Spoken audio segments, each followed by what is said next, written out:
today's video, we continue the hobby basement studio renovation by taking my Facebook Marketplace acquired granny style display cabinet and making it an epic home for all of my painted miniatures with a fresh coat of paint, new hardware, and also some new lights. Hi, I'm Scott, and a little over a year ago, I moved into this house with the intent to turn this basement into the hobby studio of my dreams. And I kind of did that. But as you can clearly see, I fell a little bit short. There are still boxes and unorganized things everywhere, rendering a lot of this space unusable.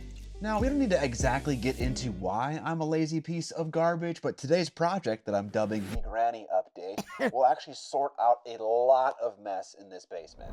Speaking of, here is my granny style display cabinet. Oh, you thought the mess ended in the basement?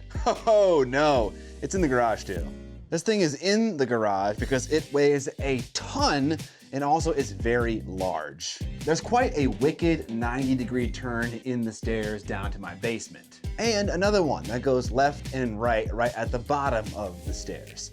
So, before we do any kind of renovating on this display cabinet, we need to make sure that it comes apart not only to make it not so freaking heavy, but also a little bit smaller so it can make these tight turns. Although I imagine me renovating the entire display cabinet and then it not fitting down my stairway would be quite an amazing end to this YouTube video.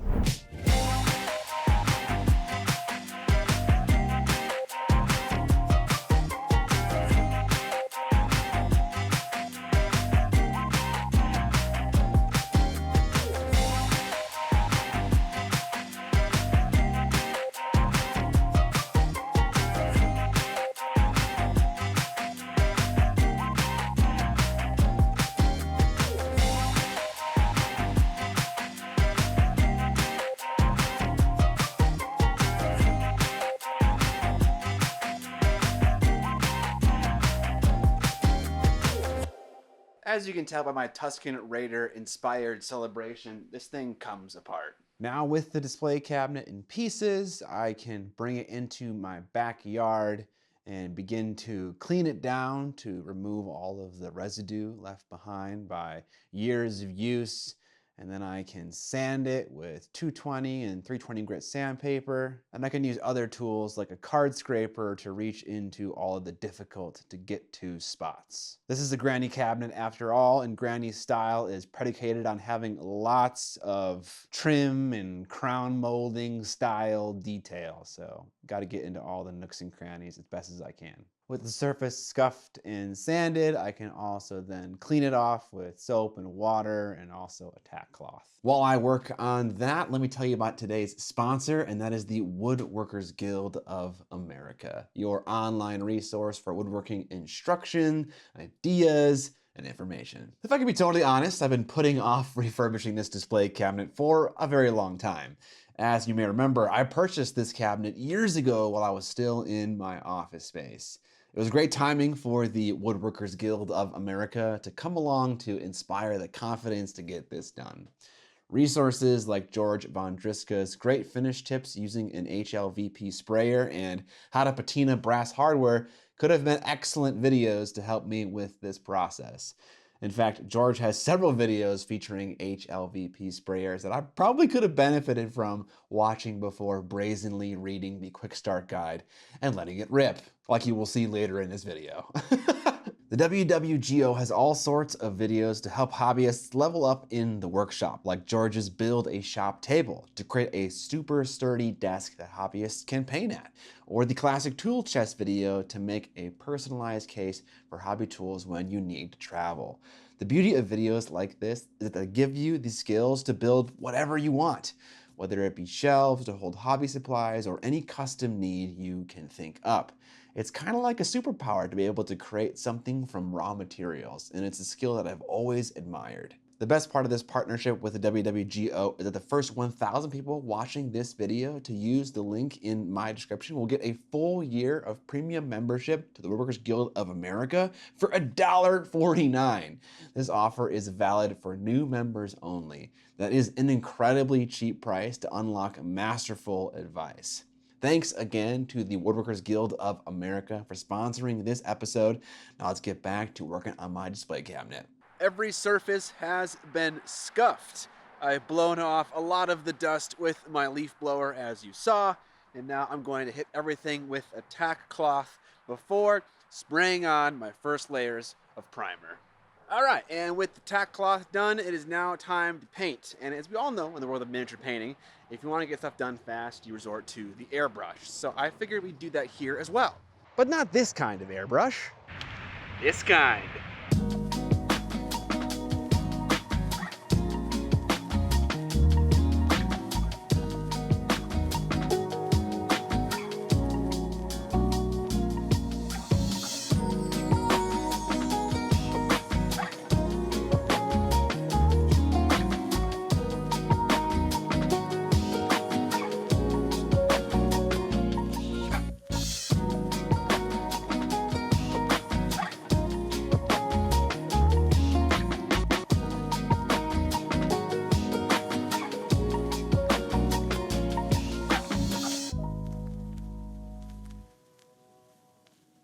Well, that wasn't totally without casualty. First of all, I aced my camera on the tripod with a nice fine mist of primer. Very nice. Secondly, in some areas it went on pretty smooth, and in other areas it went on quite bumpy. I believe you refer to this as an orange peel. And thirdly, there are some obvious areas where there is a yellowing peeking through the drying primer. I'm not sure if that's just primer that's dried, or that's something in the, what I assume is shellac finish, maybe tinting and coloring the primer. Oh, and fourthly, just like with the airbrush for our hobby, this massive airbrush uses a ton of paint, and I used well over half a gallon of this primer just getting this first coat of primer on. So if I want to do a second coat, I'm probably gonna have to buy a second gallon. I think I'll let this stuff dry, maybe do a bit of a scuff sanding, hit it with another layer of primer, and then go on to painting.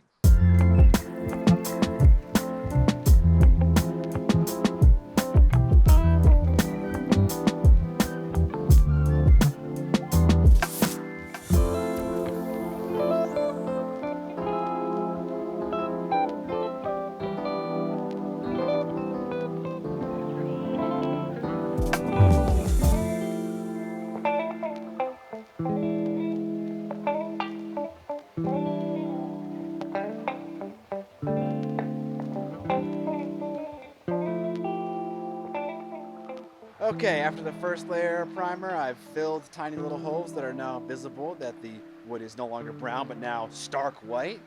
I sanded off that last layer of primer to give it a little bit of tooth for the next one, and also got rid of some little fuzzy bits.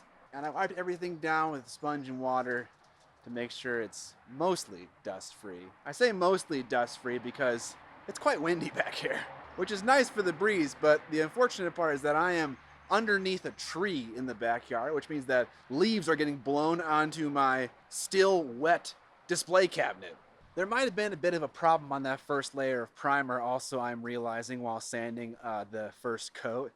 A lot of the paint on the upper and lower pieces kind of came off around the curved area. I'm not sure if 320 grit is just not aggressive enough to make a decent tooth for primer to stick, or if I'm sanding too hard on this first layer, or if it was still dirty perhaps. I'm hoping this next layer of primer and the subsequent layers of paint will solve my problems. Fingers crossed. This is a finicky process. The paint was going on smooth and looking great, and I noticed a leaf or two on one of the doors. And I decided to get the leaf blower out to blow the leaf off before it had fully set up in the wet paint. And that worked. However, for a split second, I fumbled with the leaf blower and it pointed straight down into the ground and just caused an eruption of dirt all over 3 of the pieces that I just painted.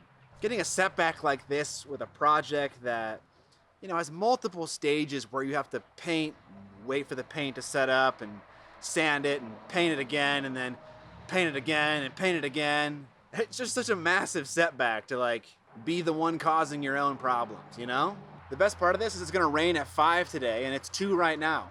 I was thinking that I'd be able to paint this black today, but I don't think that's possible.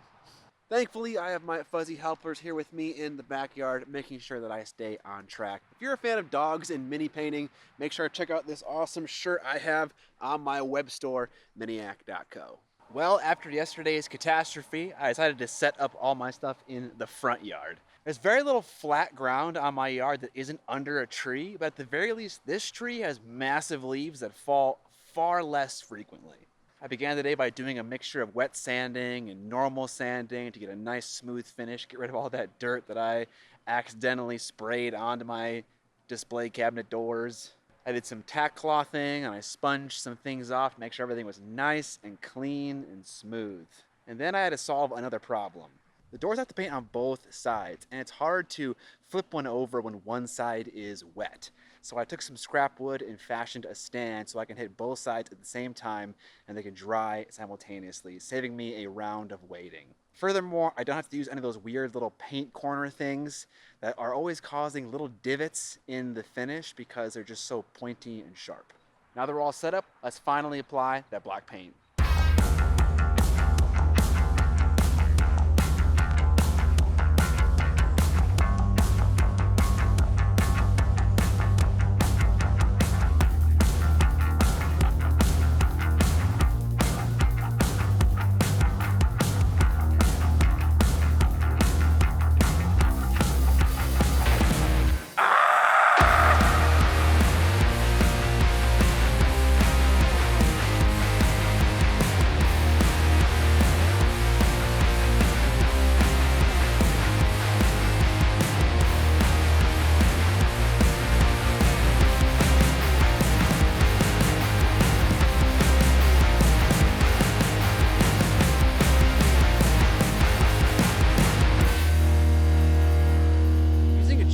Airbrush is hard.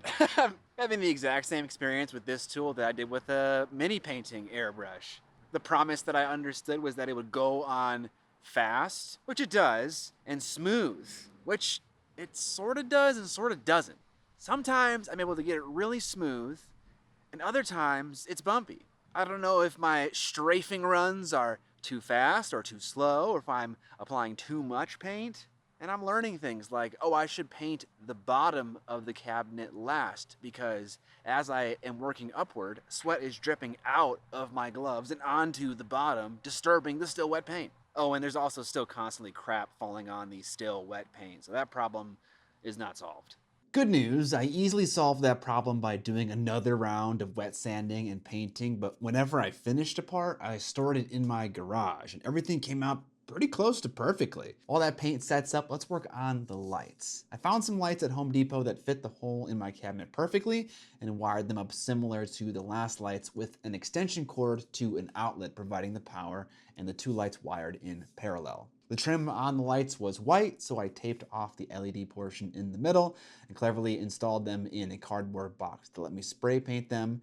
And once that was done, I could remove the tape. Looks pretty great. Excited to get them installed. Speaking of, the paint on the cabinet has set up enough, and now it's time to bring it downstairs. But first, I gotta get some stuff out of the way. Okay, apparently I was trying to record something earlier where like I clap and then this part of my house becomes clean like all the cool YouTubers do, and my microphone wasn't working, so now it's ruined. So just go with me here. Whoa, it's clean now, dude! Holy cow! Please do not notice my Dark Eldar Raiders precariously perched below my desk. Your peasant mind cannot comprehend. I will finish that army at some point, even if it kills me, I promise. The time is nigh to bring the cabinet down into the basement. Let me remind you that I'm still not totally sure that it's gonna fit down this staircase. Also, because I have no camera operator, that camera's gonna stay right there, and all you're gonna hear are the dulcet tones of my wife and I struggling to manhandle this giant black rectangle through a series of 90-degree turns. Content. All right, you ready to do this? You ready to do this? Will we make it down without scratching the paint? Without digging our walls. I don't care about the walls. The walls be damned. Can we even get through the frickin' garage, dude? Can you not go... I don't know what I'm doing. Can you go that way? The door is no longer held open by my shoe. Oh, I fucking hate this door.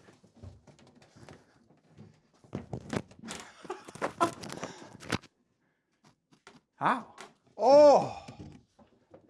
That That was enough. Holy shit. Come on, Daddy. All right,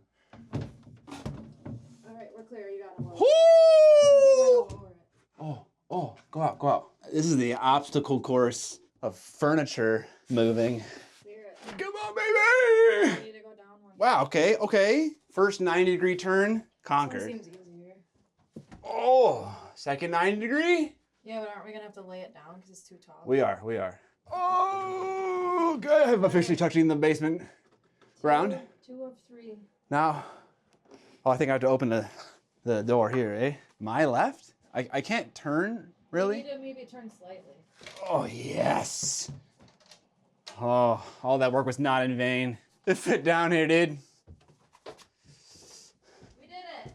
Victory! With the cabinet looking nice and the lights shaping up well, it's time to move on to the hardware. And I have 2 ideas for the hardware. Either one, to darken it with some corrosive agent to make it look closer to black, to truly murder out this granny cabinet, or I could polish the brass to make it look shiny and brilliant to have a nice accent to the black. I may have already made my choice for myself by buying the most pathetic bottle of whatever this is, but we'll see how far this can go. To test out this corrosive liquid we have though, the first step will be to wash the brass. And then also used acetone, which immediately had an effect. I think it lifted off the remaining varnish on these hinges, which is normally supposed to help against corrosion. But as you can see, these are already kind of corroded because varnish tends to chip off anyways. And this probably would have gotten in the way of the corroding agent we are going to add afterwards anyways. So I'm glad that we did the acetone step. While cleaning the brass, I was noticing that I was actually chipping away the yellow color. And so I quick tested it with a magnet and discovered that it is indeed not brass. It is some kind of steel that has been brass plated. I don't think that really changes anything about what I'm doing. This corrosive stuff will still work on brass plating, so no big deal. After finishing all of my cleaning and scrubbing with a green Scotch-Brite pad and seeing how shiny all the brass looks, I think it'll be a really cool accent to all of the black. So I think I'm gonna go with the polishing route. Determined to get some value out of this brass aging liquid, I thought I'd use it on the brass in the glass panes that go on my cabinet's doors. I brushed it on to stretch this stuff as far as it would go, notably not how you're supposed to apply it. You're supposed to dunk stuff in the liquid, and sadly it didn't do much aging. So I think I'll just polish this stuff too. With the brass all cleaned up, I polished it with a product called the Cape Cod Vanilla Scented Metal Polishing Pads. I'm glad it's vanilla scented. I always wanted to eat brass. I'm not trying to get a mirror finish on these brass parts. I just wanted to shine a little bit, and these pads seem to be doing just that. With all the parts prepared, let's put together this display cabinet.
Holy cow, this project is finally done.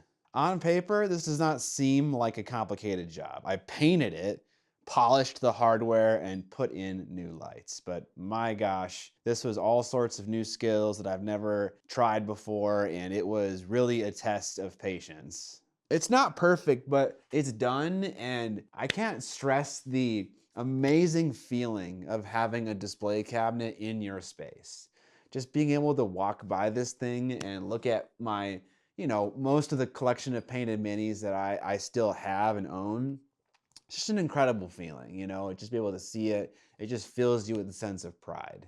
As you can see, this is the area that I was sitting in at the beginning of the video, and now it is fully clean. The bookcase that was here is now next to my desk. It has actual books in it, which were previously in boxes that were in this entire area. So we've really cleaned up a lot of stuff in this space and made a huge step toward this area being like completely finished, which is an amazing feeling on top of having this beautiful black and brass display cabinet now. Oh, and also the lights are voice activated. Computer, turn on the display cabinet.